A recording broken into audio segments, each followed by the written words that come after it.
Assalamu alaikum viewers. Welcome to Siasat.com English News. I'm Eman Umar. A lake in Usmannagar overflowed on Tuesday, resulting in a catastrophe for residents of Usmannagar. Government officials stated that no permanent solution can be provided in the region as the houses of the society were built on the lake's full tank level area.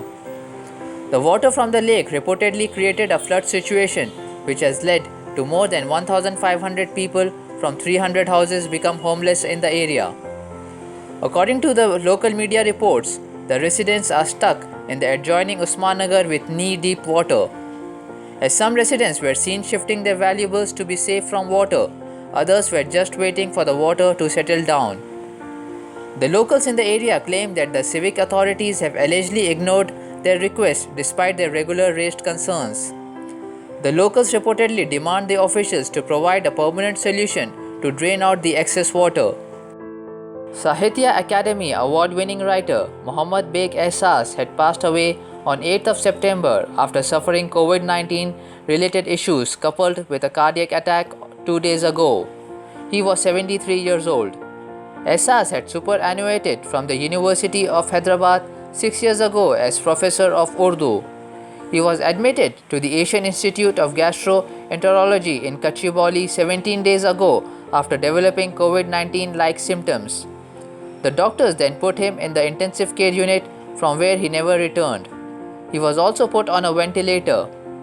According to his close friend Feroz Alam, who was keeping a tab on his health constantly, Beg Ehsas, after showing signs of improvement, suffered a heart attack on Sunday night.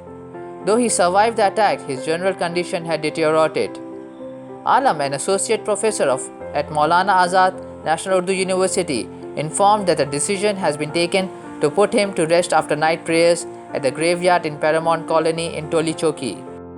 The Telangana High Court on Wednesday expressed displeasure at the state government on its preparedness in wake of a possible third wave of the COVID-19 pandemic. In front of a High Court bench, the Public Health Director Srinivas Rao submitted a report of details to keep in check the third wave in the state. He informed that health department officials and staff are ready to tackle it. More oxygen and healthcare facilities are available to face the situation and the government is giving all the support, he has said. However, the court felt dissatisfied and said that several states are facing the problem due to which cases are rising. Thus, the court advised to take up preventive measures to handle the growing number of cases. The president of the All India Muslim Personal Law Board and the dean of the famous seminary Nadwatul Ulema, Maulana Sayyid Rabi Hassan Nadwi, during an interview to an Urdu daily have said, it is necessary for a nation's progress that its government must work for progress and development without discriminating between its people on communal, sectarian, regional or linguistic grounds. Regarding the current situations in the country, Maulana Nadwi have said that though the prevailing situation in the country may not be encouraging, the Muslims should not despair, panic or live in fear. There is a solution for every problem and sooner or later the current problems are bound to be resolved. Maulana Nadwi expressed his deep concern over the growing communal hatred in the country and advised Muslims not to be instigated or provoked.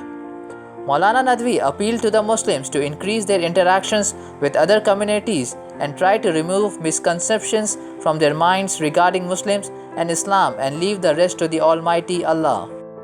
A total of 43,263 new COVID-19 cases and 338 deaths were reported across the country in the last 24 hours, the Union Health Ministry has informed. Of these, Kerala has recorded 30,196 cases and 181 deaths. The Health Ministry said that India's active case load now stands at 3,93,614. The active cases account for 1.19% of the total cases, while the recovery rate is 97.48%. With 40,567 recoveries recorded in the last 24 hours, the cumulative recoveries have climbed to 3,23,04,618. Meanwhile, in the ongoing nationwide COVID-19 vaccination drive, 71,65,97,428 vaccine doses have been administered to eligible beneficiaries, out of which 86,51,000 701 doses were administered in the last 24 hours. A US official has said that 200 Americans and other foreigners who remain in Afghanistan are set to depart the war-ravaged country on charter flights from Kabul on Thursday after the new Taliban government agreed to their evacuation. The departures will be among the first international flights to take off from the Kabul airport since the group seized the capital in mid-August, triggering the chaotic US-led evacuation of 124,000 foreigners and at-risk Afghans.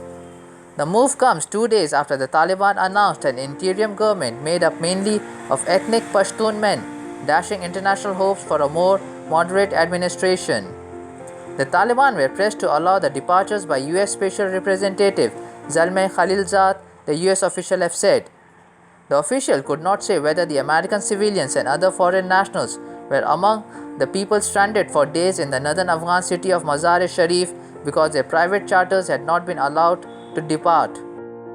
Air India is to start its first ever non-stop service between Hyderabad and London from 9th of September. A first ever non-stop service between Hyderabad and London, Heathrow Airport, with the first flight arriving from London to Hyderabad on 9th of September and departing from Hyderabad to London on 10th of September.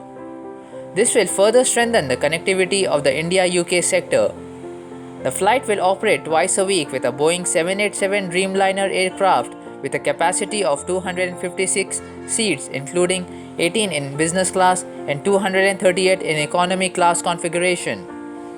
At present, Air India operates non-stop flights to London from Delhi, Mumbai, Kolkata, Chennai, Bengaluru, Amritsar, Kochi, Ahmedabad and Goa. The Bombay High Court on Thursday dismissed the plea filed by actor Kangana Ranaut seeking quashing of the criminal defamation proceedings initiated against her by a court here based on lyricist Javed Akhtar's complaint. High Court Judge Justice Revati Mohiti Dere, who had on 1st of September reserved her order on the plea, said the applicant's Ranaut petition stands dismissed. Ranaut, through her counsel Rizwan Siddiqui, had challenged the defamation proceedings that were initiated by the Andheri Metropolitan Magistrate Courts earlier this year, saying that the court had failed to apply its mind to the case. Akhtar's counsel Jay Bharadwaj, however, told the High Court that the magistrate had directed for the police inquiry after going through the lyricist's complaint and excerpts of Ranaut's interview in which he had made the alleged defamatory comments. That's it for today. Thank you, viewers.